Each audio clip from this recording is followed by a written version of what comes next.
김민석 후보의 완벽한 승리가 결국 이번 민주당원들의 민심을 대변했습니다. 이렇게까지 원사이드하게 정청래 의원이 패배할 줄 과연 그 누가 알았을까요? 이제 전당대회의 막점 막후를 상세히 알아보도록 하겠습니다. 다 같이 오늘 영상 끝까지 시청 부탁드리겠습니다. 왜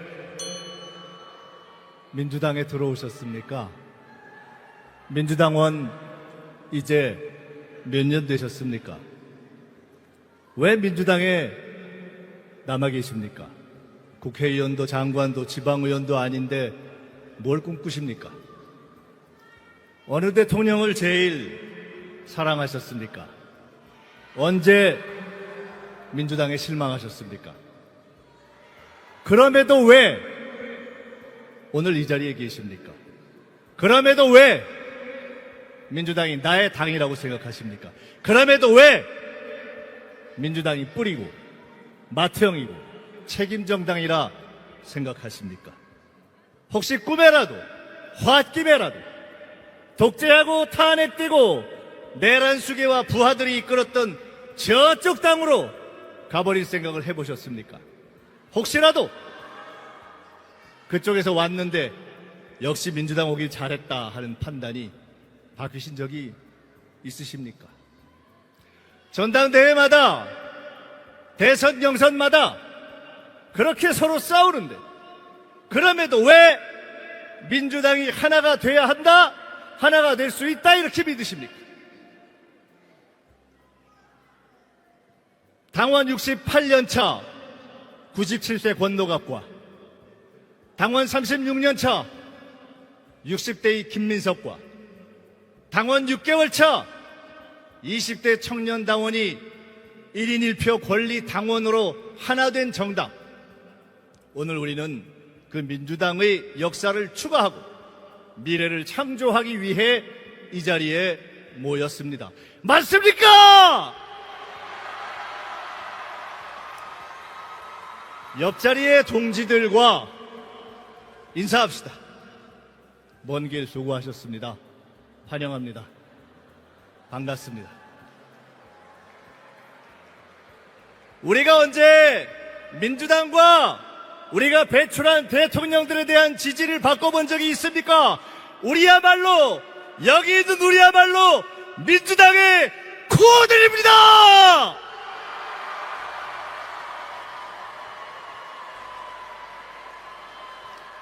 우리에겐 사명이 있습니다. 함께 키워온 꿈이 있습니다. 20년 후면 2045년 해방 100년입니다. 30년 후면 2055년 민주당 100년입니다. 민주당은 사실상 대한민국에서 유일한 역사정당입니다. 다른 보수정당들의 역사는 탄핵과 독재의 치욕사이고 다른 진보정당들의 역사는 10년을 넘기지 못한 미완입니다. 역사도 민주도 평화도 안보도 정통성도 내란 극복도 경제 성장도 우리 민주당의 자부심이고 정체성입니다. 그래서 오늘 우리의 꿈은 이제 5,000년 역사상 최초로 대한민국의 황금시대를 여는 것입니다.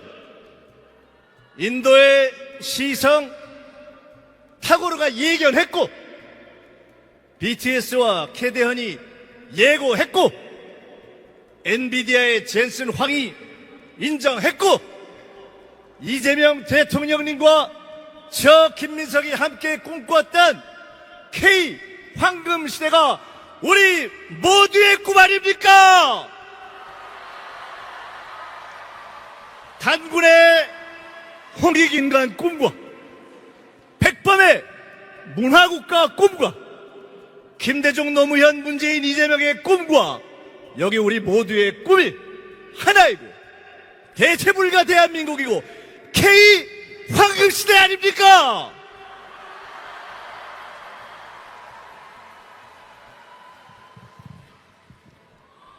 그래서 절박합니다. 마음대로 사랑도 못했던 미스터 선샤인의 일제시대가 있었습니다. 외국에 나가면 한국이 어디에 있냐 이렇게 묻던 시대가 있었습니다. 이제 모두가 한국을 따라하려는 황금시대가 열리는데 그 첫문을 이재명 정부가 열고 있는데 지금 잘하면 해방 100년, 민주당 100년까지 20년, 30년 대한민국의 황금시대, 민주의 황금시대를 열 수 있는데 그 중심 기관차인 민주당이 흔들리고 정부가 흔들리고 당정 공개가 흔들리고 이재명 대통령이 흔들릴까봐 우리는 절박합니다.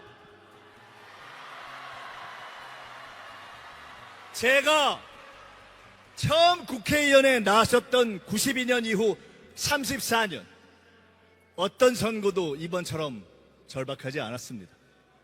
제 개인의 선거가 아니기 때문에 출마했고 제 개인의 선거가 아니기 때문에 평생 가장 절박하게 뛰었습니다. 이번 전당대회에 우리 당과 정부와 국가의 명운이 걸려있는 것을 우리 모두 알고 있지 않습니까?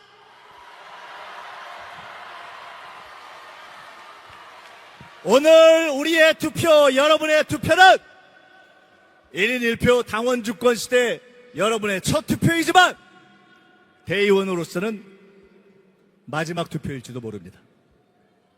저는 민주당을 제 몸처럼 사랑합니다. 김대중, 노무현, 문재인, 이재명의 역사 모두가 제겐 교훈입니다.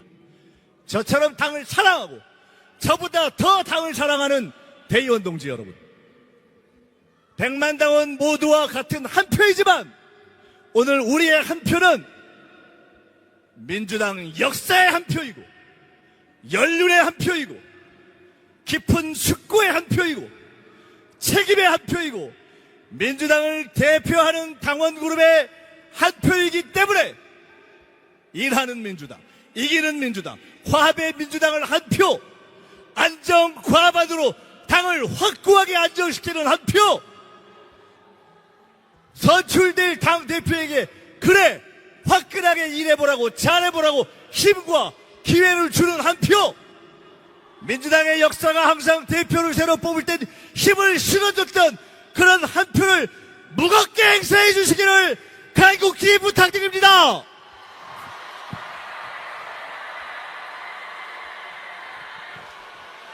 (1인 1표) 당원 주권의 시대를 여는 첫 당대표 후보로서 말씀드립니다.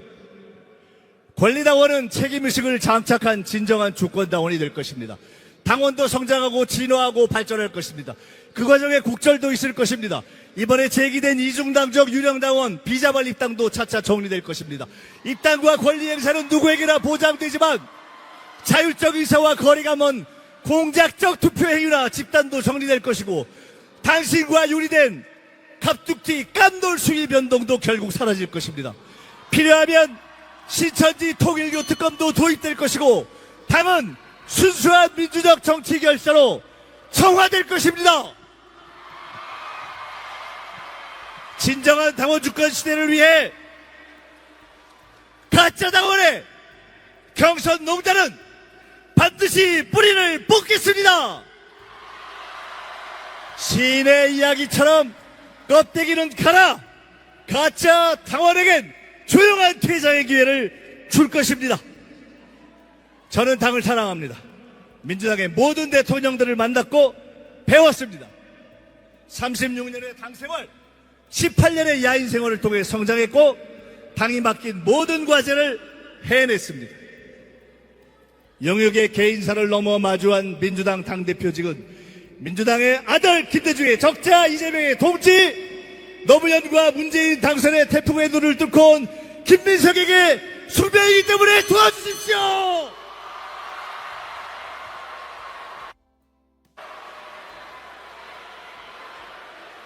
네, 기호사 한번 김민석 후보에게 다시 한번 뜨거운 박수 부탁드립니다. 말씀드린 것처럼 민주당 전당대회 마지막 날입니다. 순회 경선 다 끝났고요. 지금 대전에서 행사가 진행 중입니다. 당원대회와 함께 쭉 진행이 되고 있고 지금은 보니까 한민수 최고위원 후보죠.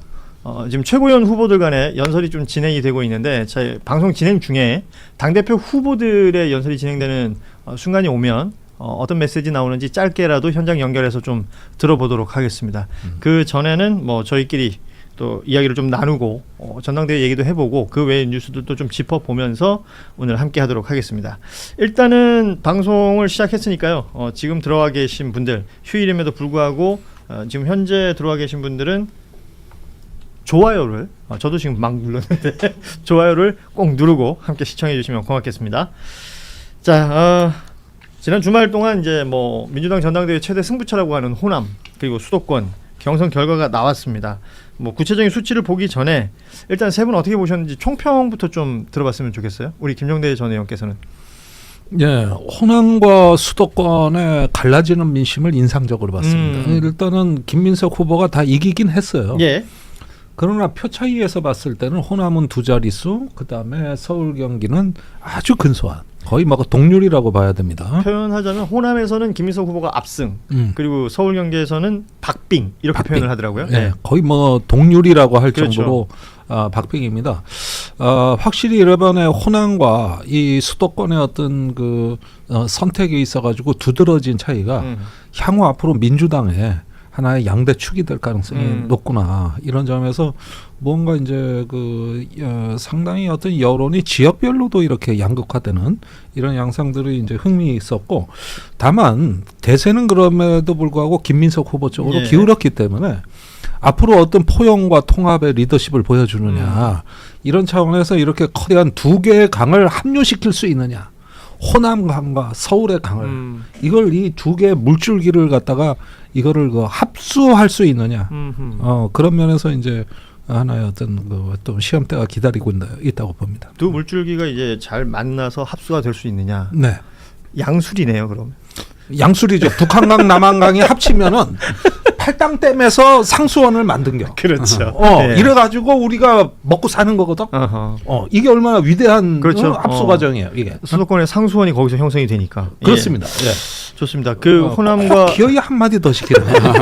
호남과 서울 쪽에서 이제 강 이 물들이 잘 합쳐져야 된다는 말씀이었고, 이동학 청은 어떻게 보셨어요? 그래서 이제 호남에서 거의 몰표가 나오다시피 했잖아요. 그러니까 대통령과 이격거리가 벌어지면 안 된다, 여당은. 그리고 이제 임기 초니까 예. 실제로 힘을 지금 빼는 것보다는 오히려 힘을 더 실어줘야 될 때다, 이런 생각을 아주 강하게 하셨던 것 같고, 그리고 전북에서도 또 의외의 결과였어요. 예. 전북은 정청래 대표께서 조금 더 유리하지 않을까, 이렇게 전망들이 나왔었는데 그렇지 않고 거의 비등비등하게 나왔거든요. 근데 그런 차원에서 지난 경선 얘기를 많이 하더라고요. 지방선거 때 예. 경선에서 패배한 사람들이 상당히 이를 갈고 있었다. 그런 측면들도 좀 작용이 됐던 것 같고, 무엇보다도 또 하나 플러스로 연임 문제에 관해서 과연 민주당에서 당대표가 연임을 해야 될 수 있는 사안, 뭐 그런 뭐 이유가 되냐. 그러니까 과거에는 외부의 적이 있어서 쳐들어와가지고 우리의 대표를 뭐 이렇게 뺏어가려고 하면 그걸 똘똘 뭉쳐서 지켜야 된다는 외부적 요인이 있었는데 지금은 그런 것도 아니고 예. 이 평시에 오히려 대통령하고 힘을 합쳐야 되는데 또 그런 캐릭터도 아니고 약간 그런 지점들이 많이 판단이 된 게 아니냐, 이렇게 생각합니다. 우리 김봉신 대표 오셨으니까 이게 여론조사상으로 지금 호남에서는 그러니까 이렇게까지 벌어질지는 몰랐던 거 아니에요. 20%가 뭐 확 25%였죠. 확 벌어졌던 것들이 사전 여론조사에서는 이렇게까지는 벌어지지 않았던 것 같은데. 그 조사마다 조금 다릅니다. 확 예. 벌어진 경우가 있었죠. 어허. 예, 그게 리얼미터 조사 같은 경우는 좀 벌어졌어요. 리얼미터는 그랬었고요. 예. 예, 호남에서 김민석 후보가 상당히 높은 비율로 나왔고 대충 비슷하게 나왔습니다. 그런데 리얼미터가 호남은 맞췄는데 다른 지역까지 맞췄는지는 이게 좀 조금 그렇습니다. 왜냐하면 만약 이렇게 되면은 더불어민주당 지지하시는 분들 중에서만으로 따졌을 때, 예. 내지는 권리당원으로만 따졌을 때 이렇게 되면 리얼미터 조사에서는 과반이거든요. 그렇죠. 그럼 과반이 되면은 지금 사실 지금 아주 크게 미세하게 과반이 안 된 건데 과반이 됐어야 맞죠. 근데 과반이 안 됐다라는 건 리얼미터 조사가 호남 민심은 어느 정도 맞췄는데 전반적으로는 맞추지 못했다. 그러니까 뭐 여론조사가 당연히 맞추지 못하는 게 너무나 당연합니다. 뭐 정확하게 맞추기는 어려운 예, 거고. 그래서 예. 뭘 잘못했다라는 것은 아니고요. 다만 이제 토마토 조사 같은 경우에 보면 더불어민주당 지지하시는 분들 중에 이게 11일 날 나간 건데요. 지지층 중에 예. 거기서 이제 48점이 김민석 48점이 정청래 43점이 송영길 6.5 나왔는데 요거를 모르겠다 무응답하신 분들이 한 2%포인트 됩니다. 요거를 빼고 나서 다시 계산을 하면 김민석 후보가 더불어민주당 지지하시는 분들 중에서 49가 살짝 넘어요. 예. 그러면 지금 당심하고 되게 비슷하죠. 어허. 예, 그렇게 되면 그러면 민심을 전국적으로 측정할 때는 네. 그러면 그 토마토 조사가 좀 더 가까울 수 있겠다라는 생각이 들고요. 그렇게 봤을 때 무당층까지 합산하면 그러면 과반을 넘는 사람이 없습니다. 당심에서. 그래서 당심에서 과반을 넘을 수 있느냐. 예. 민심에서요. 예, 민심에서. 예, 민심에서 과반을 넘을 수 있느냐라고 했을 때 넘는 조사 결과도 있지만 이게 좀 나중에 나온 거니까 그러면 못 넘을 가능성도 있다. 예, 과반이 없는 거죠. 과반 예, 득표자가. 그럼 선호 투표가 말을 하는 겁니다. 그렇죠. 선호 투표로 가게 될 것 같다가 이제 최근 나온 지금까지 여론조사, 숫자로는 여론조사의 결과이기는 합니다. 아하. 그 조금 나눠서 좀 보도록 하죠. 호남 얘기부터 좀 해볼 필요가 있을 것 같은데, 그러니까 뭐 김민석 후보가 앞선다라는 취지의 조사들은 뭐 여러 개 있었습니다. 그리고 리얼미터 같은 경우는 확실히 앞서고 많이 벌어져 있는 상황을 볼 수도 있었던 것인데, 김민석 후보가 앞선다와 김민석 후보가 압승한다는 이건 호남이 주는 어떤 신호는 좀 다른 것 아니겠어요? 어떻게 보셨습니까? 그렇죠. 그러니까 아까 제가 말씀드린 대로 대통령과의 결합도 앞으로 이렇게 위기 상황을 헤쳐나가기 위해서는 결국엔 뭉쳐야 된다라고 하는 측면이 있을 거고, 예. 뭐 또 한간에서는 뭐 메가 프로젝트와 관련된 결국 이격거리가 넓어진 메가 프로젝트도 흔들리는 거 아니냐, 그런 위기감이 있다고 하는데 예. 이번 전당대회에서 저는 그런 부분들이 연결되었을 것 같지는 않고 아까 말씀드렸던 연임 문제, 그것에 대한 공감대, 이런 것들이 별로 크지 않았던 것 같다. 그리고 이제 지난 2월 달에 촉발됐던 조국혁신당과의 합당, 이 부분이 서로 어떤 뭐 이렇게 컨센서스가 좀 형성되고 난 다음에 당대표가 좀 그런 것들을 추진했었더라면 사실 뭐 성공할 수도 있었다라고 좀 보는데, 예. 그 과정이 되게 거칠었기 때문에 앞으로 어떤 것들을 추진할 때, 특히나 지금처럼 부동산, 뭐 주식, 검찰개혁 이런 것들에 대한 위기가 왔을 때 이거를 잘못 만지게 되면, 당에서 잘못 만지게 되면 결국 국민들의 심판의 대상이 될 뿐이잖아요. 그렇죠. 근데 그런 측면들의 위기감이 호남 당원들에게 꽤 있지 않았을까, 이런 생각이고, 반면에 이제 뭐 수도권이라든가 이제 다른 지역의 경우는 정청래 후보에 대한 평가가 조금 뭐 있었던 것 같아요. 그러니까 개혁에 대한 필요성이라든가 아니면은 대통령과 뭐 삐걱거릴 수도 있지, 그 자체가 민주주의인데 뭐 그렇게 생각하셨을 수도 있을 것 같아요. 이제 그런 측면들이 오밀조밀하게 됐던 것 같은데, 한 가지 함의는 야, 이거 호남 정당으로 또 계속 공을 들이면, 사실은 영남에서 이번에 임미애 후보 나왔다가 이제 이번에 그렇죠. 중도 예. 사퇴를 하셨잖아요.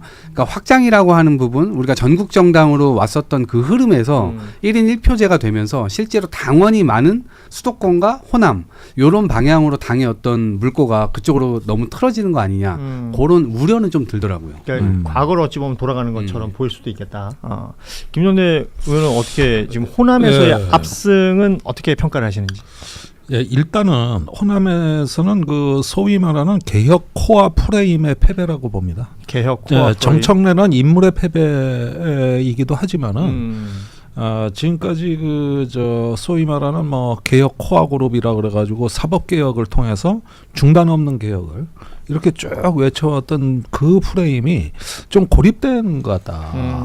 그것보다는 역시 현실주의적인 노선, 어떤 조금 더 국정을 안정적으로 힘있게 끌어나가는 부분에 예. 호남 민심이 한 표를 줬다. 이건 단순히 인물보다도 저는 방향성의 차이도 중요하다고 봐요. 그런 점에서 호남이 새로운 성장연대의 한 축으로 자리매김하고 있다. 이거 굉장히 중요한 어떤 시대적인 자리매김이라고 보고요.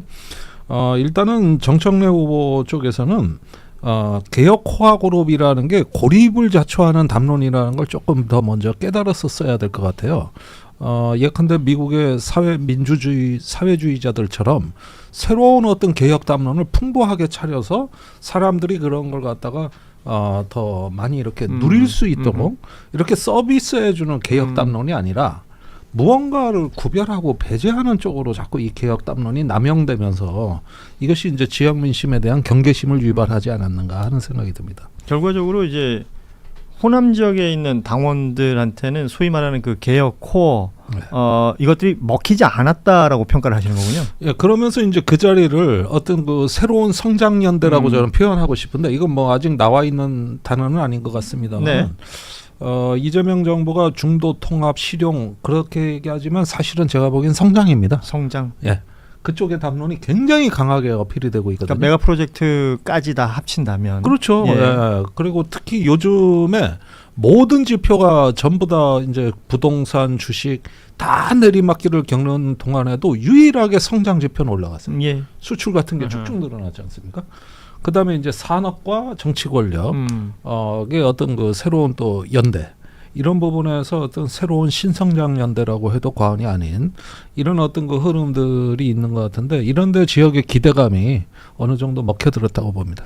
그러면 이건 이제 서울 수도권 이야기와 이제 정확하게 배치가 되는 것일 수도 있잖아요. 네. 지금 호남에서는 김민석 후보가 한 25% 가까이 확 이겨버렸지만 서울에서는 지금 두 후보 차이가 0.38%포인트. 이거 뭐 붙었다고 봐야 되는 거 아니에요? 그러면 뭐 예를 들어서 정청래 후보가 이기지는 못했으나 서울 수도권에서는 정청래 후보를 지지하는 이 목소리는 어떤 분은 그렇게 평가하더라고요. 김민석 후보가 아닌 이재명 대통령에게 비토를 하는 세력들이 정청래 후보 쪽으로 쏠리는 것 아니냐 이런 해석들도 하던데요. 그럴 수도 있을 것 같아요. 그러니까 정청래 후보가 뭐 대변하고자 하는 게 실제로 뭐 약간 그런 측면들도 있었던 것 같고요. 특히 검찰 개혁 과정에서 보여줬었던 여러 가지 뭐 미숙함이랄까요? 하여튼 좀 확실하게 준비되지 못했었던 그런 측면들에 대해서 우려를 굉장히 표현하는 것들이 많았는데 그걸 이제 수호하는 입장에서는 또 정청래 후보에게 상당히 많은 이입을 했었던 것 같고. 예. 근데 앞으로 이건 엄청난 과제일 겁니다. 김민석 후보가 된다 하더라도 이게 포용하고 그것을 적절한 또 에너지로 당의 에너지로 또 만들어야 되거든요. 이걸 또 억압하려고 하거나 뭔가 무시하거나 소외되도록 만들면 동력 자체가 안 생길 거예요. 당에서. 그래서 결국에는 또 대통령의 역할도 굉장히 중요하겠죠. 왜냐하면 끝나고 난 다음에 밥도 먹고 MT도 가고 뭐 이런 거 해야 돼요. 네. MT 참 좋아해요. 정말 가까워져. 학교 다닐 때뭐 강의실보다 MT도 라포가 형성되는데 너무 좋아요. 그래서 실제로 국민들께서 우려하시는 장면, 파열음이 좀 덜 나오도록 당은 당대로 노력할 필요도 있고 김민석 후보 뭐 당선되신다면 그러한 포용의 자세를 취하는 건 매우 중요할 것 같고 네. 대통령 역시도 뭐 패자와 승자 뭐 따로 보실 수도 있고 또 같이 보실 수도 있겠지만 그렇게 해서 좀 어울러 가는 게 굉장히 중요할 것 같다. 네. 그 오늘 전당대회 중에 이제 이재명 대통령, 뭐 문재인 전 대통령 등등 민주당 출신 대통령들의 이제 축전도 도착을 했었는데 문재인 전 대통령은 지금 이 상황이면 굉장히 어렵다, 위험하다라는 메시지를 냈고 이재명 대통령은 오늘부터는 새로운 민주당 지도부 중심으로 똘똘 뭉쳐야 한다. 이런 메시지를 내면서 지금 뭐 많은 분들이 우려하는 부분들 또 다 같이 우려하고 계신 것 같아요. 서울과 호남이 이제 각각 뭐 다른 메시지를 냈다 이런 평가들도 가능할 것 같은데 우리 김홍시 대표께서 보실 때는 전당대회 이제 전반에서 좀 유의미한 어떤 내용들 확인하신 부분들이 있으실까요? 그렇죠. 일반적으로 따지면 이제 호남에서의 흐름이 호남 향후회하고 이제 그 비슷하게 특히 이제 당신 같은 경우에는 연동이 될 것이라고 봤는데 사실 서울이 이렇게 대등하게 나온 거는 예상하는 분들이 꽤 있었습니다. 예. 왜냐하면 이제 정청래 후보 같은 경우에 대도시에서 좀 조직력을 좀 발휘했었거든요. 예. 지금 대전이라든지 세종, 그다음에 대구, 뭐 부산, 뭐 경남도 사실 마찬가지인데요. 이런 곳에서는 약간의 우세를 보였기 때문에 서울에서 대등할 거로는 봤는데 경기에서 이렇게 대등한 거는 좀 약간 좀 놀랍죠. 그 얘기는 그러면은 호남에 계신 분하고 호남 지역을 이탈한 호남 향후의 분들하고의 그런 어떤 당심의 지금 차이가 있다. 이게 이제 하나인데 그렇게 따지면 아까 말씀드렸던 3대 프로젝트라든지 이런 것도 있겠지만 정청래 후보가 실제로 지방선거 때 공천 과정에서에 있었던 어떤 논란 이런 게 굉장히 컸던 거 아니겠느냐. 그렇게 되면 전북에서 좀 격차가 좀 있었죠. 전북에서 그것도 좀 이해가 되고요. 그렇게 따지면은 지금 이 호남에서의 김민석 후보에 대해서 좀 많이 좀 지지를 했던 것은 그 지방선거처럼 이제 총선을 할 수는 없다라는 목소리가 확실하게 좀 나온 것 같다라는 느낌이고요. 그런데 이제 경기도라든지 또 서울도 마찬가지로 이렇게 팽팽했던 것은 제가 느끼기에 대통령 긍정률이 빠지는 것하고 일맥상통한다라고 봅니다. 그리고 또 유시민 뭐 작가의 주장이라든지 이런 것들이 시간적인 간격을 두고는 있지만 지속적으로 대통령 긍정률에 충격을 주고 있다. 그러니까 이제 코어 그룹이 빠진다라는 진단이 몇 번 있었지 않습니까? 예. 코어 그룹이 빠지는 건 아니에요. 제가 봤을 때. 그 발언이 있을 때는 코어 그룹이 아니고 중도에서 빠졌습니다. 그건 분명한 현상인데 그런데 내가 코어 그룹이니까 이제 내가 빠진다라는 거였을지 어쩔지 모르겠는데 하여튼 영향이 있더라. 유튜버들의 영향이 있고 그게 수도권을 중심으로 해서 나타난 것 같다. 이렇게 따지면 수도권에 있는 호남 향후의 멤버십을 가지고 있는 당원들도 거기에 일부 공감을 하는 측면이 나타났다라고 봐야겠다. 이렇게 봤습니다. 좋습니다. 이제 남아있는 건 대의원 투표가 있고 대의원 투표는 뭐 이전엔 1인 1표라서 그냥 뭐 네. 표이죠. 제가 오늘 찍어봤는데요. 네. 뭐 별거 없더라고요. 아 그러시래요. 여기 대의원 왜 합니까? 대의원을 여기 두고 우리가 그 얘기를 하고 있었군요. 예. 네. 그런 제도가 왜 뭐 유지돼요? 더 많은 뭐 권한이 더 있는지 모르겠어요. 아마 전국 대의원은 오늘 원래 현장 가야 되는 건데. 그렇지. 네. 그거 외에는 없는 것 같습니다. 예. 여기 한 표 있었습니다. 한 표. 그리고 국민 여론조사 30%가 또 30% 있습니다. 그것도 이게 중요하죠. 이게 반영이 되어서 이제 잠시 뒤에 최종 결과가 나오게 될 텐데 그냥 호남 그리고 수도권 뭐 순회 경선이 끝나면서 김민석 후보가 당선될 것이다라는 예측들은 다들 하시는 것 같습니다. 다만 과반을 할 것이냐 그렇지 않을 것이냐 그리고 차이는 얼마나 날 것이냐 이런 것들에 약간씩의 이견이 있는 것 같아요. 김민석 후보의 과반에 대해서는 어떻게 아니 평가하십니까? 그런데 요 질문만 나오면은 대부분 이제 전문가들이 아주 그 좀 안전하게 답변을 하더라고. 이럴 수도 있고 저럴 예. 수도 있습니다. 이런 식으로. 그랬는데 지금 상황 가서 국민 여론조사가 그러면 얼마만한 변수냐? 저는 지금 여론조사가 끝났어요. 그렇죠. 예, 벌써 마무리됐습니다. 예, 예. 오늘은 안 해요. 그러면은 이거는 이전 상황이라고 봤을 때 김민석 후보가 지금 많이 호남과 앞서가고 서두권에서도 조금 앞섰는데 이런 흐름 이전의 수치가 많이 반영이 됐을 것 같아요. 그렇게 보면은 지금 평균치보다는 정청래 후보가 약간 기대를 가질. 약간 기대를 가질 여지가 좀 남아 있기 때문에 과반수는 좀 어렵지 않을까? 이런 어떤 생각도 좀 들긴 합니다. 50% 넘기기는 쉽지 않을 것 같다. 김민석 후보가. 예. 그러나 뭐 대세는 결정이 됐고 안 되면 선호 투표제로라도 가기 때문에 승자는 바뀌지는 않겠으나 과반수까지는 전 조금 회의적이다는 거예요. 지금 만약에 정청래 후보가 이 판을 뒤집으려면 국민 여론조사에서 최대 20% 이상의 폭을 벌려야 된다는 거 아니에요? 60% 이상을 먹어야 됩니다. 그러니까요. 20% 이상 격차를 내야 돼요. 그게 이제 현실적으로 쉽지는 않다고 봤을 때 김민석 후보 과반은 어떻게 보세요? 저는 가능성이 좀 더 있지 않을까. 있다? 예, 있지 않을까. 그러니까 여론조사도 그렇고 여론조사도 제가 볼 때 소폭 앞서는 걸로 당연히 나올 것 같고 예. 그다음에 우리 저희 대의원들? 대의원들은 더 나올 것 같아요. 호남 정도의 결과가 나오지 않을까? 예, 저는 이제 그런 생각을 해보는데 조금 더 이입이 된 당원들이기도 하고 그다음에 지금 상당히 많은 국회의원들도 김민석 후보를 돕고 있는 것처럼 이제 보여지잖아요. 예. 그러니까 대의원들도 그런 흐름을 조금 이렇게 감지를 하고 이렇게 움직이지 않을까라는 생각이 있어서 예. 제가 볼 때는 넘어갈 가능성도 51% 정도 되지 않을까? 51%. 우리 많이는 김무진 아니고. 대표 얘기를 좀 들어봐야 될 것 같은데요. 대의원 한 17,000여 분 계신다고 들었습니다. 예. 1인 1표입니다. 예. 17,000표. 근데 결국 이제 방금 말씀하신 것처럼 1인 1표제 하에서 보면 만약에 7대3 정도로 방금 말씀 주신 것처럼 대의원분들이 만약에 소속 정당인 더불어민주당이 지도부가 생기면서 그립감 있게 사실 1순위 표에서 과반을 넘겨서 갔으면 좋겠다 이런 마음으로 확 쏠림 현상이 일어나서 7대3 정도의 비율로 지지를 한다라고 하면 대의원까지만 따지면은 과반입니다. 50%가 아주 미세하게 넘을 수가 있죠. 그러면은 그 여론조사에서 그 김민석 후보가 최소 한 52 정도가 돼야지 이 과반이 돼서 이순위 표를 이제 무시하고 또 당선이 되는 건데 그게 이제 쉽지 않은 거를 아까도 이제 얼핏 말씀을 드렸는데 몇 가지 이제 여론에서 나오는 지표 그리고 이 여론 당심 이외에 민심을 반영하는 민심 지표가 지금 우리가 보고 있는 공표형 여론조사하고 조금 다릅니다. 다르다. 예, 다르게 측정이 되는 측면이 있고 좀 설명을 해드리면 먼저 보시게 될 것 같으면 아까 말씀드렸는데요. 무당층이 좀 달라요. 무당층은 정청래 후보 쪽이 더 높은 비율로 나타납니다. 그렇게 되면 민심 측정할 땐 그 더불어민주당 지지하시는 분들하고 무당층 같이 이제 뭐 응답자의 비율에 맞게끔 평균을 내죠. 그렇게 되면 무당층이 있는 한에서는 이렇게 보시면 됩니다. 지금 그 당심으로 나타난 49.9보다는 이게 줄어들 거다라고 판단하시는 게 오히려 맞습니다. 예, 왜냐 무당층은 분명하게 정청래 후보 쪽으로 조금 더 기울 것이기 때문에. 그럼 과반 안 된다고 보시네요? 그렇죠. 예, 과반이 되기가 그러니까 대의원이 70%가 그 김민석 후보 쪽으로 가더라도 쉽지가 않습니다. 여론에서도 거의 100% 가도 네. 쉽지 않을 것 같아요. 그러니까 이게 17,000여 표 되는 대의원 표가 1인 1표라 큰 매가리가 없네요. 그러니까 말하자면.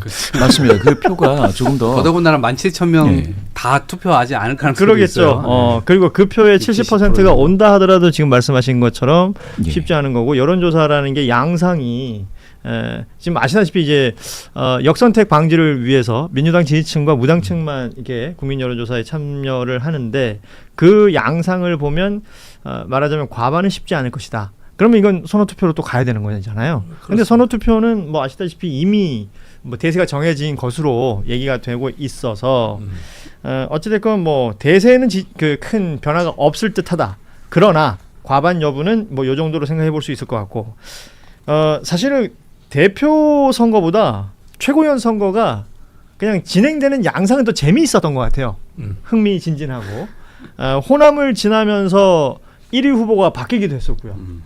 그리고 이제 소위 말해서 뭐 친청계, 친명계 뭐 이렇게 나누어져 있는 계파적으로도 3명이 들어가느냐 2명이 들어가느냐가 5위 싸움에서 바뀌기도 했었고 또 그 경계에 서 있는 분이 이제 김용 후보인데 지금 보니까 현장에서 연설을 하고 계시네요. 김용 후보. 김용 후보가 당선권에 들었다가 또 서울 경기 지나면서 빠졌단 말이죠. 야, 요거 어려울 것 같아요. 5명의 뭐 1, 2, 3, 4등은 빼고 5등 맞추기 한번 해보죠. 네, 현재 5등은 한민수. 예, 현재는 후보죠. 한민수 후보가 5위, 이성윤 후보가 4위, 서미화 후보가 3위, 박선원 후보가 2위, 최민희 후보가 1위. 서울, 경기, 경선까지 마친 결과는 저렇습니다. 여기에 역시 대의원 표와 국민 여론조사 표가 합쳐져서 결과가 나올 텐데 어떻게 될까요? 아니 저 순위에서 지금 굉장히 흥미로운 건 뭐냐면은 5위까지 5명 중에 4명이 초선 의원이에요. 그렇습니다. 네. 그러면은 초선으로만 거의 지도부가 구성된다는 얘기예요. 그러다 보니까 최민희 의원이 저 다선 의원이라 가지고 혼자 주책 없이 들어간 것처럼 보여요. 주책 없이 같이 초선화된 다선 의원. 네. 이렇게 보이지 않습니까?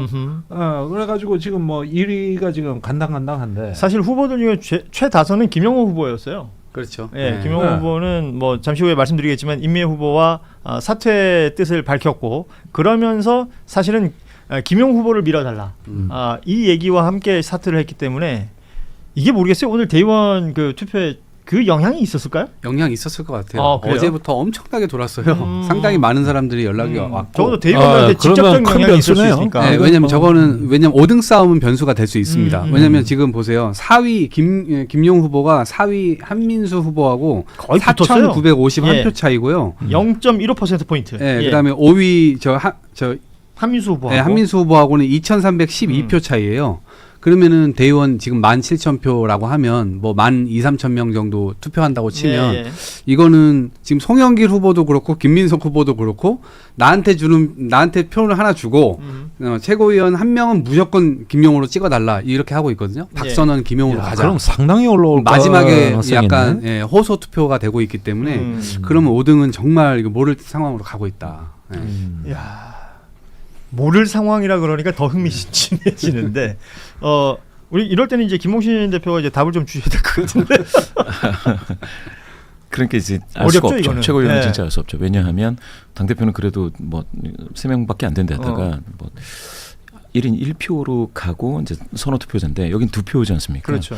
투표다 보니까 더 알기가 쉽지가 않죠. 지금 만약에 대의원 친명계가 전부 다 김용을 한 표는 무조건 준다라고 했을 때에 그러면은 5등 들어갈 것 같은데 여기 또 아시다시피 민심 30%또 반영되지 그렇죠. 않습니까? 예. 여론조사가 있으니까. 그렇죠. 예. 여론조사도 거기서도 2표 계산을 하고 들어가야 되거든요.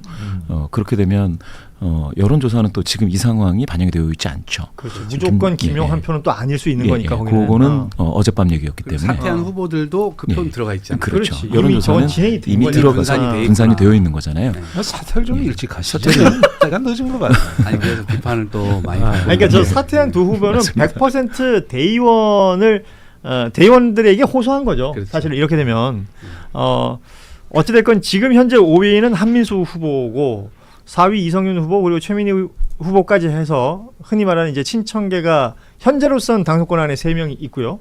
박선원, 서미화 후보가 지금 이제 2명이 있는데 김용 후보가 들어가느냐 마느냐. 만약에 김용 후보가 당선권에 들어간다면 한민수, 이성윤 두 후보 중에 누가 밑으로 내려올 것이냐. 이것도 볼 필요가 있을 거예요. 처음에는 지금 6위 김용 후보가 5위권에 들어가 있었어요.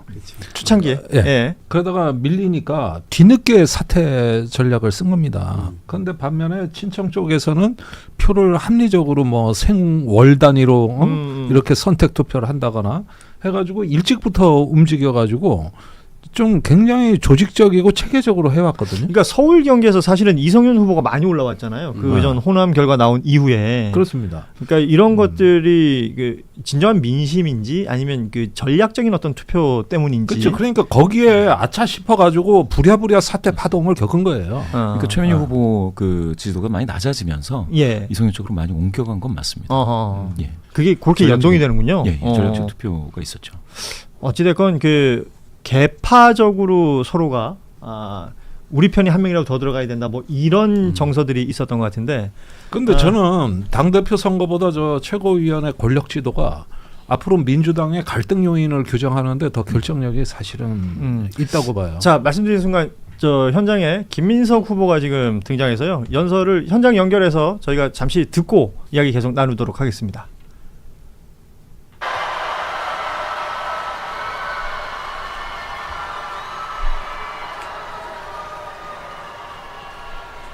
아직 말을 안 하시네. 왜 민주당에 들어오셨습니까? 민주당원 이제 몇 년 되셨습니까? 왜 민주당에 남아 계십니까? 국회의원도 장관도 지방의원도 아닌데 뭘 꿈꾸십니까? 어느 대통령을 제일 사랑하셨습니까? 언제 민주당에 실망하셨습니까? 그럼에도 왜 오늘 이 자리에 계십니까? 그럼에도 왜 민주당이 나의 당이라고 생각하십니까? 그럼에도 왜 민주당이 뿌리고 맏형이고 책임정당이라 생각하십니까? 혹시 꿈에라도 홧김에라도 독재하고 탄핵되고 내란수계와 부하들이 이끌었던 저쪽 당으로 가버릴 생각을 해보셨습니까? 혹시라도 그쪽에서 왔는데 역시 민주당 오길 잘했다 하는 판단이 바뀌신 적이 있으십니까? 전당대회마다 대선 경선마다 그렇게 서로 싸우는데 그럼에도 왜 민주당이 하나가 돼야 한다, 하나가 될 수 있다 이렇게 믿으십니까? 당원 68년 차 진행되고 있는 이 민주당 전당대회 상황을 저희가 짧게나마 좀 보여드리고 싶어서 당대표 후보들 주요 후보들이 등장하면 좀 연결을 해보려고 했는데 이게 연설을 다 듣기에는 예, 시간 뭐 제약이 있어서요. 김민석 후보 등장과 동시에 뭐 인사말 없이 바로 저렇게 연설을 시작하는군요. 그렇죠. 예, 그렇게 짧게 앞부분을 잠시 들었습니다. 왜 민주당에 있냐? 이동학청으로 왜 있습니까? 저거 빌드업 같아요. 질문으로 도입부를 하는데 도대체 왜 우리가 이 자리에 있냐 이거를 확인하면서 다시 한번 질문하면서 내가 여기 왜 있지? 결국에는 저 뒤에 화합하자, 통합하자, 함께 승리하자 이 메시지를 던지려고 하는 게 아니냐라는 빌드업 같아 보여요. 전당대회 많이 한 사람은 앞부분만 듣고도 내용을 알아요. 근데 오늘 대부분의 후보자들이 아마 그런 메시지를 내지 않을까. 왜냐면 오늘 투표 다 끝났고 그렇죠. 더 이상 호소해봐야 이제는 뭐 다 그러니까 실제로는 이제 포용과 화합의 메시지를 통해서 결국 안정된 정당으로 다시 가자. 그런 메시지가 아닐까요? 네. 김정호님이 있을만 하니까 있겠죠. 댓글도 올라오고 있네요. 사실 저 대목만 떼서 들으면은 뭐 저런 연설이 다 있나 싶어요. 근데 이제 저거 또한 말 그대로 빌드업일 가능성이 높죠. 기법이라면은 이후에 뭔가 단단하게 이 어떤 대단원의 서사를 좀 매듭짓는 메시지가 없으면은 처음에 저거는 상당히 좀 뭐랄까 좀 너무 부자연스럽다. 근데 아마 뒤에 받쳐주는 메시지가 뭔가 있겠죠? 있다면은 네. 예. 지금 뭐 저희가 이런 게 말하자면 그런 겁니다. 뭐 은근히 사람 염장 질러 놓고 그 다음에 쓰다듬어줘. 그러면서 저기 저 뭐 수고하고 무거운 짐진 자들아 뭐 이러면서 그럴 수 있죠. 이렇게 지금 화면에 작은 화면으로 김인석 후보의 모습이 계속 나갑니다만 점점 액션이 커지고 있어요. 예. 뭘 하고 있습니다. 지금 저희가 듣지는 못하고 있습니다만. 예.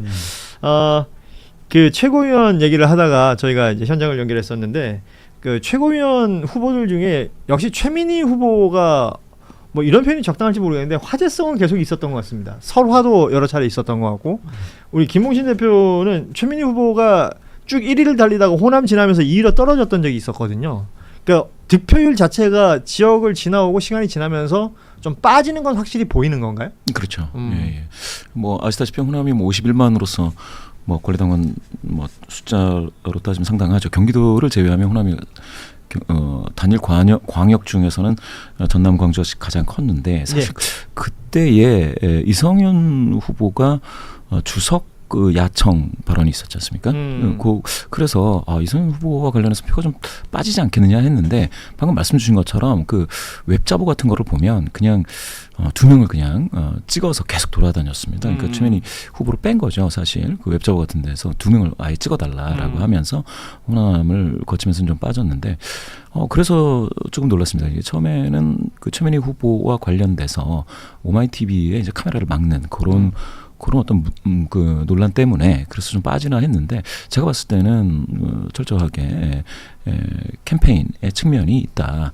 그래서 최민희 후보의 그 지지도를 떨어뜨려도 당선은 되기 때문에 다른 후보 2명으로 한민수, 이성윤 쪽으로 확실히 간 거는 맞는 것 같다. 이렇게 확인이 됩니다. 좋습니다.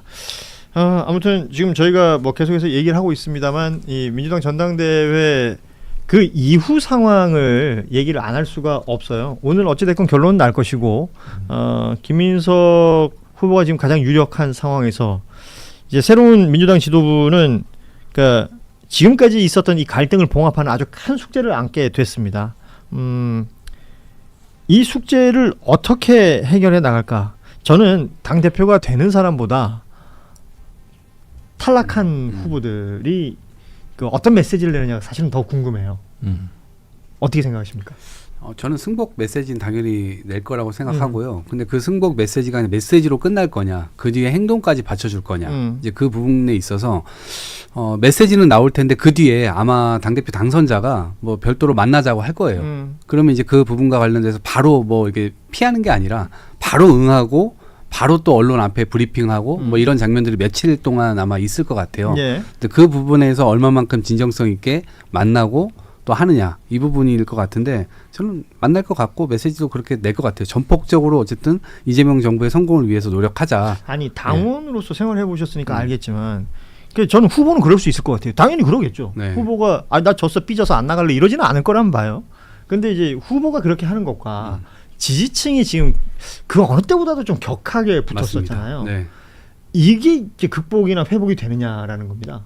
그게 당장 회복되긴 어렵겠죠. 시간이 좀 더 걸릴 겁니다. 그리고 후보자가 승복하는 메시지를 내잖아요. 그럼 자신을 지지해줬던 지지층으로부터도 욕을 먹을 거예요. 네가 배신자라고 해놓고 이제는 너가 우리를 배신해? 이렇게 될 거예요. 처음에는 그럴 겁니다. 근데 화도 나고. 근데 그거를 계속해서 결국에는 우리 모두의 승리의 방정식으로 만들어야만 그게 모두의 내 일이다라고 하는 것까지 감정선을 다 터치를 해줘야만 그게 가능할 것 같아요. 그래서 그 후보자의 메시지, 떨어진 후보자의 메시지도 매우 중요하고 그다음에 이긴 사람, 승자가 뭐 독식하고 이러는 게 아니라 실제로 포용의 언어와 포용의 행동들을 계속 할 때 그런 것들이 좀 조금씩 녹을 수 있지 않을까? 근데 다행히 내년도에 선거가 없는데 혹시 좀 이른 시기에 보궐선거가 생기게 될 경우 서울의 경우 그러면 상당한 또 파열음이 또 예상될 수도 있어요. 그럴 수도. 실수 하나 할 때마다 그 지지층들이 거봐라 나올 거거든요. 그런 거를 이제 빨리 이제 수복하기 위해서 대한민국 정치에서 제일 많이 들리는 단어 중에 하나가 거바라거든요. 내가 그러지 않았냐? 내 말이 맞지. 김종대 의원께서는 민주당 전당대회 이후 어떻게 가야 된다고 보세요? 근데 저는 만약에 김민석 후보가 된다. 그러면은 정청래 후보가 요구한 개혁의 어떤 요구를 흡수하겠다는 일정 정도 네. 어떤 행보가 나와줘야 통합이 된다고 봅니다. 이것이 마치 개혁 호화 그룹에 대한 심판으로 인식하고 밀어내버리는 스타일로 당이 운영될 때 이때가 위험해진다. 그러면 뭐냐? 일단은 검찰 보안 수사권 문제로 해가지고 사법개혁이 10월까지 마무리돼야 됩니다. 이거 굉장히 지금 아주 난제 중에 난제죠. 예. 그러면서도 저 소수자 인권 보호 문제도 살피는 모습을 보여줘야 되고. 그런데 개혁이 어디 사법개혁 하나입니까? 그럼요. 그런데 지금 조금 뭐랄까 내란 청산 부분도 어떻게 보면 종합특검에서 좀 혼선이 많고, 그 다음에 어떤 그 개혁 과제라고 했던 것들이 지금에 와가지고 보면 굉장히 많이 후퇴하고 있거든요. 흐지부지돼진 것도 있고. 노동, 예. 기후 위기 다 후퇴하잖아요. 그러다 보면은 그쪽에서 세력이 형성될 가능성이 있어요. 약간의 어떤 그 친청은 아니라도 반명 내지는 비명 기조로 해가지고 이런 개혁 다 어디 갔냐? 우리 저 그러니까 빛의 불만이 혁명, 모일 수 있다는 거죠. 빛의 예. 혁명 촛불 시민이 지지해준 요구 사항 다 어디로 갔냐? 그리고 왜 재벌한테만 잘하냐? 부동산 가격이나 저기 이런 건 어떤 자본주의 시장 보면은 서민한테 적대적인 거 아니냐? 이런 식의 어떤 흐름이 형성이 되면 이게 통합이 어려워질 수가 있기 때문에 예. 제가 생각하기엔 중도 통합이라는 담론을 어떤 개혁하고 좀 잘 녹여서 어떤 그 중단 없는 개혁 위에서 통합으로 나아가는 통합의 지평으로 나가는 뭔가 이런 리듬감을 좀 더 역동적으로 갖추시는 게 좋겠다. 그러지 않고 자칫 김민석식 엘리트주의가 앞으로 이재명 대통령의 성장주의와 결합해서 어떤 재벌 산업 그다음에 정권의 어떤 신성장 복합체 뭐 연대 이런 쪽으로 가면서 개혁이 소외됐다. 이랬을 때 이제 열받는 거거든요. 이런 부분들을 좀 관리했으면 하는 거죠. 예. 지금 그 전당대회 현장에서는 정청래 후보가 등장하고 있고요. 김인석 후보만큼이나 이제 정청래 후보의 연설도 저희가 좀 들어볼 텐데 지금까지는 이제 뭐 손들고 인사하고 이러는 장면이라서 연설이 시작되면 관련 이야기를 현장 연결해서 좀 듣도록 하겠습니다. 빨리 연설했으면 좋겠는데 이게 계속 이제 아무래도 이제 현장에서는 또 한가득 만끽하는 것도 있어야 될 그렇죠. 것이고 네. 예. 자 마이크 마이크 앞에 잡았습니다. 섰으니까요. 현장 잠시 연결하겠습니다. 열기를 고조시켜야지.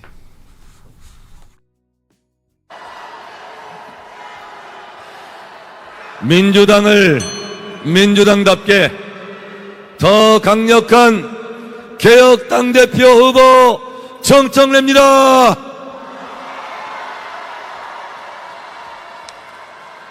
당원 주권 정당 1인 1표의 힘 오직 민심 오직 당신만 믿고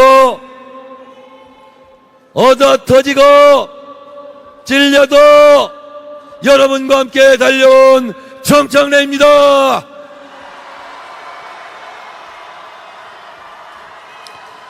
개혁하는 민주당 깃발 들고 여기까지 달려왔습니다. 민주당은 개혁할 때 승리했고 개혁을 외면할 때 성공하지 못했습니다. 개혁은 민주당의 정체성이자 민주당의 깃발이자 상징입니다. 이 깃발이 찢어지지 않도록 상징이 얼룩지지 않도록 개혁하고 또 개혁했습니다. 총선 승리, 대선 승리를 위해서 다시 개혁의 깃발을 높이 들어야 합니다. 여러분 함께해 주십시오.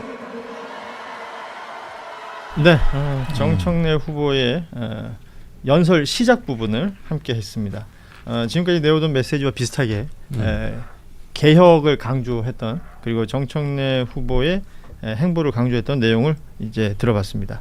잠시 뒤에 정청래 후보의 연설이 마무리되고 송영길 후보가 나오면 그때 또 잠시 연결해 보도록 하고 네, 먼저 현장 전화 연결해서 알아보겠습니다. 지난 주말 수도권 순회 경선 결과부터 알아보죠. 현장에 있는 박주영 뉴스토마토 기자와 짚어보겠습니다. 나와 계시죠? 예, 박주영 기자입니다. 예. 고생하고 계십니다. 네. 일단 먼저 민주당 전당대회 순회 경선 결과, 당대표 선거 결과 먼저 짚어주시죠.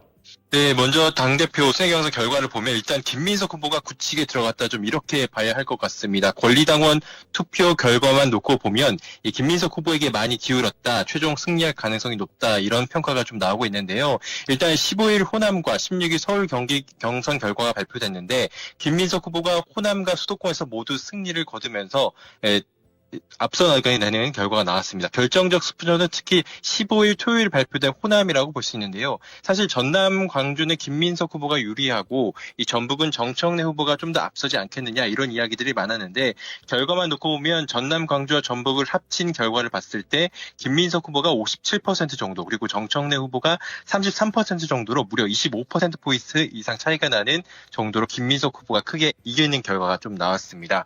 호남 경선까지 당초 누적 투표율이 김민석 후보 52% 그리고 정청래 후보 38%로 이때까지만 해도 두 후보의 격차가 14%포인트 이상으로 크게 벌어졌는데요.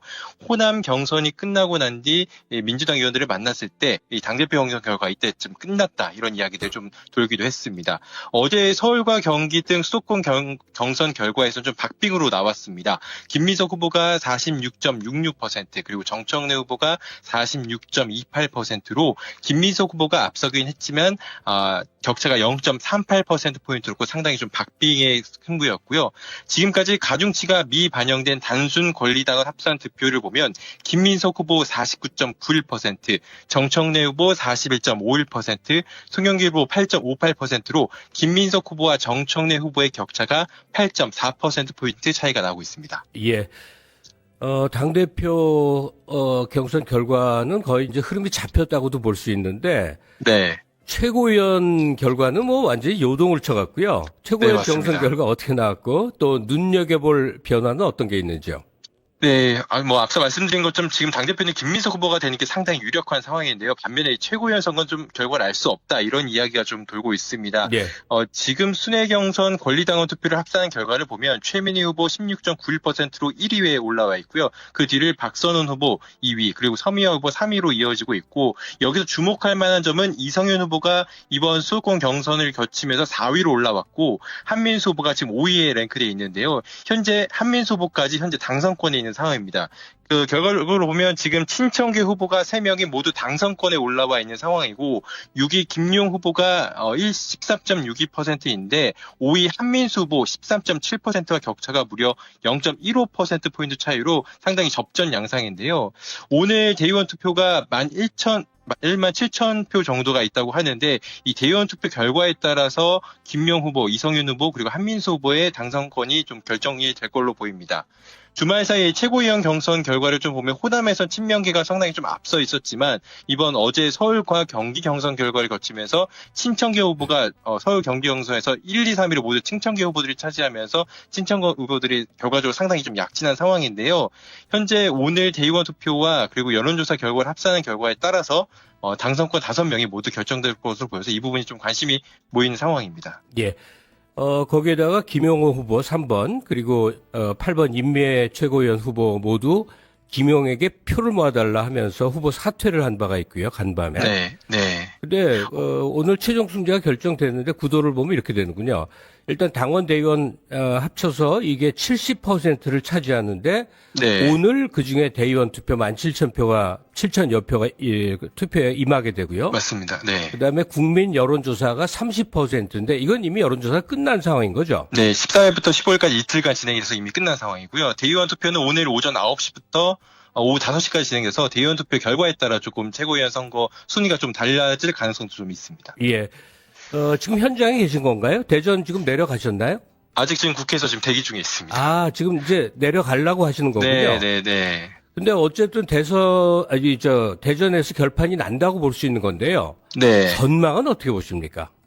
일단 앞서 당대표 같은 경우는 김민석 후보가 조금 상당히 유리하다. 다만 이제 관건은 이제 1차에서 과반을 기록할 것이냐 이 부분이 그렇죠, 좀 주목되는 그렇죠. 분위기인데 맞습니다.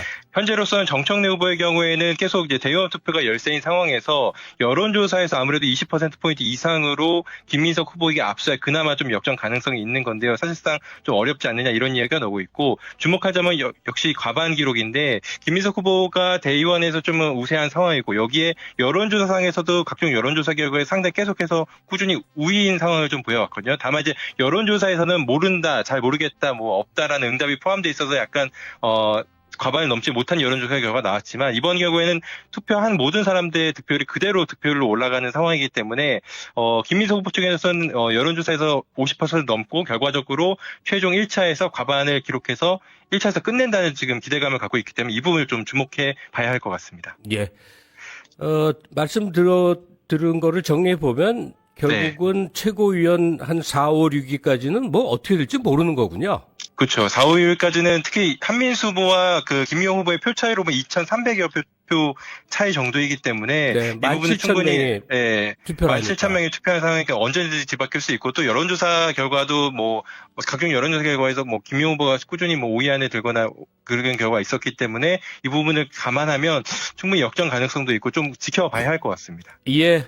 정치부 박주영 기자 계속해서 수고해 주시기 바랍니다. 고맙습니다. 네, 감사합니다. 네. 자, 곧장 이어서 오늘의 뉴스픽 만나봅니다. 휴일에도 이은혜 에디터는 나와 있습니다. 안녕하세요. 네, 안녕하세요. 이은혜입니다. 예. 다들 늦잠 안 주무시고 보고 계시죠? 예. 네. 잠깐 쓸데없는 얘기를 하자면 네. 정말 캐주얼한 차림으로 아까 만났어요. 스튜디오에서 딱 만나니까 다 그렇습니다. 각이 잡힌 정장으로 바뀌셨네. 변장을 하고 온 거죠. 예. 자, 오늘 첫 번째 픽인데, 최근에 정치권을 뜨겁게 달군 이슈인데, 이걸 하기에는 민주당 전당대회가 너무 급박해서 좀 밀린, 그런데 오늘은 꼭 얘기해보고 싶은 게 있어요. 바로 개헌론이죠. 네. 이 대통령이, 직접적으로 4년 중임 또는 연임제, 이거 언급을 했습니다. 네, 4년 하고 끝 이게 아니라 4년 뒤에 국민에게 한 번 더 평가를 받겠다는 겁니다. 그리고 하나 더 언급한 내용이 있는데요. 소위 말하는 제왕적 대통령제 문제입니다. 예. 대통령에게 너무 많은 권한이 몰려 있는데 이걸 좀 나누자는 거죠. 국회로 보내자는 그렇죠. 거죠. 네, 몇 가지 예를 실제로 들었습니다. 대통령 소속인 감사원의 관할권을 국회로 넘기거나 또 국무총리 추천권, 대통령의 인사권 일부도 국회로 넘기는 방안 같은 겁니다. 그리고 추가로는 지방자치 또 국민기본권 강화하고 5.18 정신 부마항쟁을 헌법에 수록하자 이런 제안도 담겼습니다. 예, 제일 강력한 건 역시 예산 수립을 국회에다가 미국처럼 전적으로 맡긴다 하는 것도 제왕적 대통령제 해체한 요소일 텐데 지금은 그냥 막연히 논의하는 단계인 거죠. 네네. 예. 근데 그 얘기 나오는 와중에 대통령과 그 야당 의원들이 골프회동 등등 하면서 분권형 개헌 이 말 나왔습니다. 네. 이게 전두환 시기서부터 계속 떠돌았던 얘기인데 이걸로 혹시 이거 뭐 내각제 하려는 거 아니야? 예. 국민들이 내각제에 대한 불수용성 싫어하는 게 굉장히 많기 때문에 그러는데 이 반응도 많이 접했습니까? 네, 민주당 지지층에서까지도 이 부분에 굉장히 민감하게 반응하는 분위기입니다. 예. 사실 4년 중임 대통령제, 국회 권한 강화 여기까지는 이 대통령이 대선 때도 얘기를 했던 부분이거든요. 근데 여기에 분권형 개헌 심지어 임기 단축 이런 말까지 나오다 보니까 지지층이 듣기에는 한 번에 뭔가 여러 개가 겹쳐 보이는 거예요. 대통령 관료 국회로 나눠주고 분권한다 그러고 이거 지금 내각제나 의원 집정부제로 가려는 거 아니냐. 예. 프랑스식 의원 집정부 네, 생각하는 이런 거죠. 의심이랄까요? 예. 솔솔솔 나오고 있습니다. 그래요. 사실은 어떤 제도건 각 나라에서의 합리성이 있으니까 존속되는 건데 우리나라 경우는 이제 내각제 논의만 나오면 굉장히 부정적입니다. 사실 이유가 있는 거고요. 네.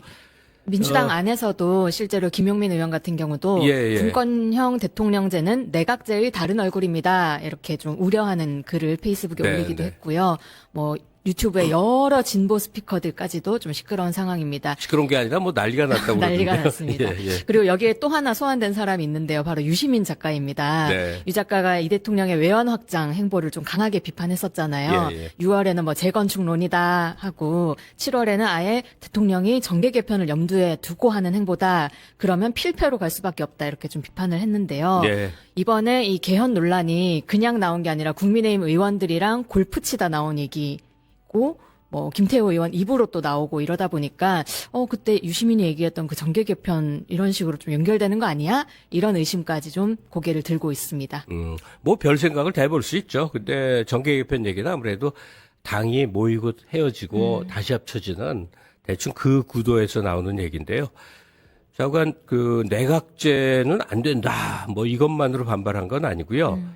그 대통령의 외연 확장 행보 정확히 말하면 중도 실용을 하기 위해서는 보수적인 세력 일부도 좀 네네. 함께 해야 되지 않겠느냐. 그리고 민주당의 강력한 강경 진보 세력의 그 발목 잡기식의 어떤 것으로부터 대통령의 비난을 받더라도 조금은 여유로워야 된다. 뭐 이런 것들이 모여서 얘기되는 것 같은데 네. 이걸 쭉 연결하는 시선들이 있죠. 예, 있죠. 그런데 사실은 현재까지 이 대통령의 개헌을 가지고 뭐 국민의힘 일부랑 정치적 연대를 추진한다거나 실제로 정계 개편을 뭐 하겠다라는 구체적인 근거는 아무데도 없습니다. 예. 그리고 논란이 커지자 청와대에서도 선을 그었는데요. 제왕적 대통령제의 한계를 중임제로 보완하겠다는 거지 내각제는 아니다 이렇게 선을 그었고 대통령도 직접 나서서 이원 집정부제나 내각제는 바람직하지도 않고 국민 여론에 비춰서 가능하지도 않다 이렇게 말했습니다. 네, 그렇죠. 가능하지 않죠. 그런데 조정식 국회의장이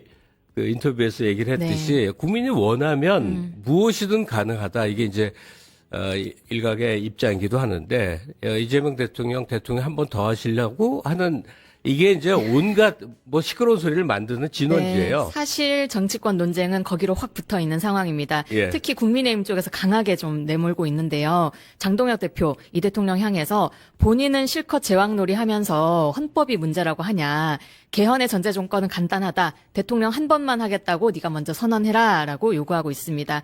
그리고 광복절에는 아예 장외로 나가서 외쳤는데요. 올림픽공원 집회에 참석해서 대한민국의 독재를 연장하겠다는 개헌을 추진하고 있다. 이재명의 연임 개헌만은 막아내야 한다. 이렇게 주장했습니다. 예. 근데 조금 민망한 게 장동혁 대표도 나이가 있으니까 과거 독재 시절에 성인이었을 거예요. 네. 독재가 뭔지 알 텐데 그러게요. 지금을 독재라고 얘기하는군요. 어쨌든 그 국민의힘은 개헌하려고 하는 모든 움직임이 이재명 대통령이 한 번 더 하려다 하는 연임 쪽으로 몰아가려고 하는 거죠. 네, 또 뭐 박성훈 수석 대변인은 한 발 더 나갔는데요. 그 골프 회동했던 인물들 중에 좀 개헌에 찬성하거나 개헌 관련 당 특위에 소속된 의원들이 있었거든요. 네네. 그러다 보니까 개헌에 찬성하는 국민의힘 의원들 포섭하려고 골프 친 거 아니냐. 네. 그리고 대통령이 퇴임 후에 재판을 좀 피하려고 지금부터 이거 가지고 빌드업 하는 거다. 이런 주장까지 내놨습니다. 그런데 이 연임을 하지 말라라는 걸 촉구하는 목소리가 국민의힘에서만 나오는 건 아니에요. 네. 좀 진보 쪽에서도 괜한 빌미 줘가지고 개헌 동력 떨어뜨리지 말고 처음부터 확실하게 좀 선 긋고 약속을 해달라 이런 목소리 나오고 있습니다. 예. 근데 뭐 결론부터 내려놓고 무슨 계획을 수립합니까? 대통령이 아까 뭐라고 그랬죠? 야당 의원 포섭하려는 게 아니냐. 대통령이 야당 의원을 수시로 포섭을 해야죠. 그렇죠. 각각 논쟁이 되는 현안에서 여당 당대표도 야당 의원과 회동을 통해서 의견 합치를 보려고 노력을 해야 되는 거고. 뭐 그건 하나도 이상할 게 없는데 다만 이 대통령의 입장을 명시된 것, 공표된 것, 심중을 짐작하지 말고요. 그러면 이 대통령 입장에서는 할 말이 많이 있죠. 그쵸. 내가 이상한 내놓은 적이 없다는 거 아니에요. 되게 강조하고 있는 게요. 이게 예. 2022년 대선 당시의 공식 입장이고 네, 공약이었다는 겁니다. 네. 그리고 지금도 그 생각은 변함없다라고도 못 박았고요. 실제로 뭐 당시에 공약이 있기도 했었고 뭐 이번에 말한 거는 개헌을 위해 필요하다면 임기를 단축할 수도 있다. 이렇게 얘기한 겁니다. 예. 저도 1987년 개헌 과정을 이렇게 지켜봤던 사람인데 이게 이렇게 오래 갈 줄 몰랐거든요. 네.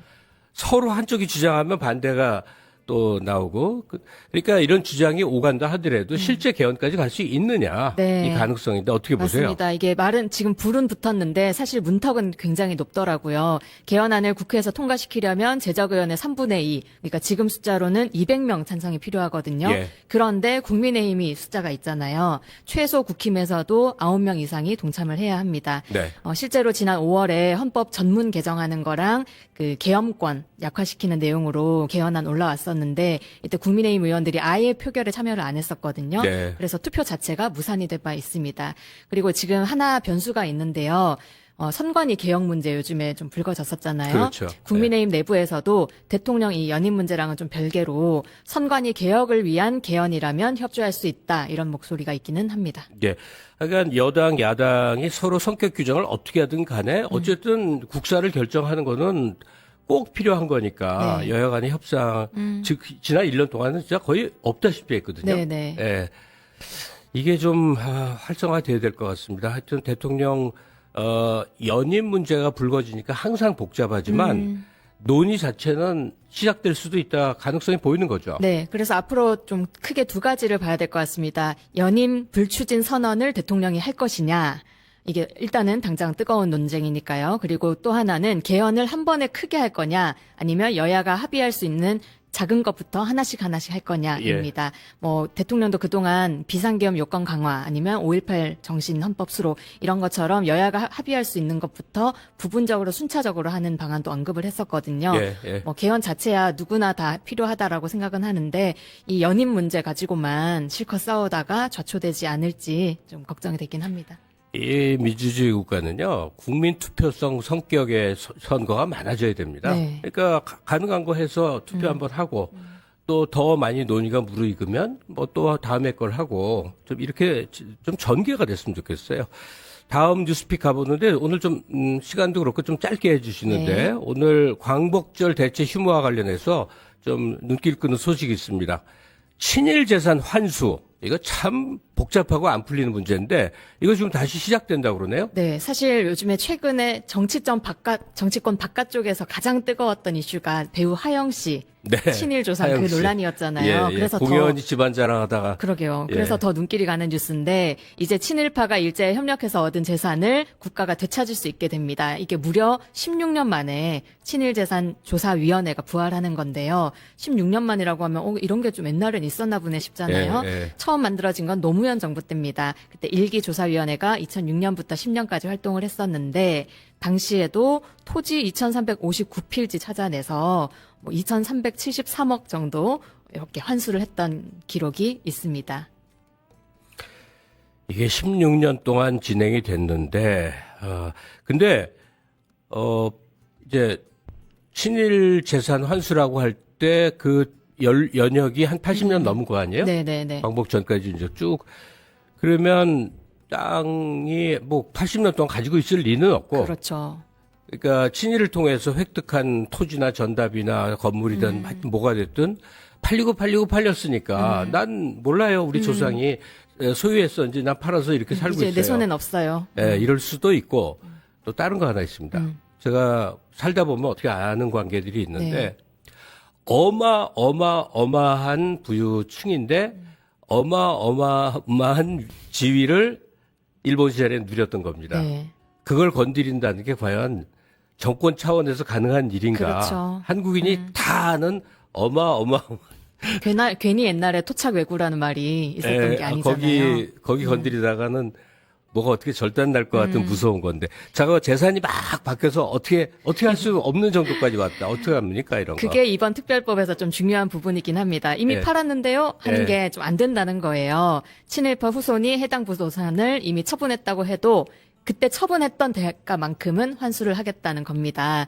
뭐 실제로 지난해에 한 개만 예를 들자면 친일 반민족 행위자 이해승이라는 사람이 있었는데 그 후손을 상대로 한 소송에서 뭐 당시에 토지를 팔아서 78억 챙겼는데 그 돈 내놔라라고 소송을 했다고 하고요. 다른 소송에서도 이미 1심을 승소한 일도 있다고 합니다. 그러니까 돈을 쫓아가겠다는 뜻이에요? 네네. 그때 얼마 받고 팔았냐? 그 돈 내놔라. 예.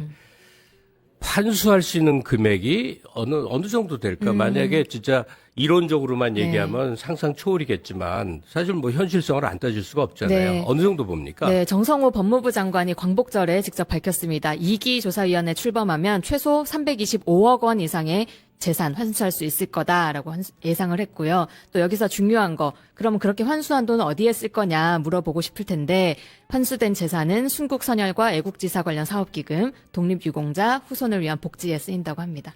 아, 이거 좀 좋은 답안인 것 같네요.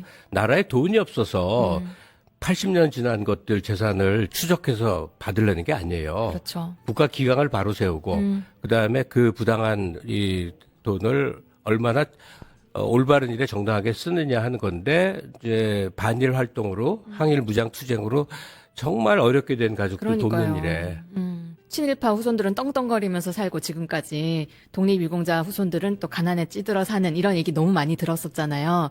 이번에 뭐 정성호 장관도 멋있는 말 했는데 나라를 위해 모든 것을 내놓은 사람은 존중하고 나라를 팔아 부와 명예를 쌓은 자가 부당하게 얻은 몫은 제자리로 돌아가야 한다 이렇게 말했습니다. 네, 특히 중앙아시아나 저 해외에 있는 관련된 사람들에게 돈을 좀 더 써야 됩니다. 네. 그 자손들에게. 예.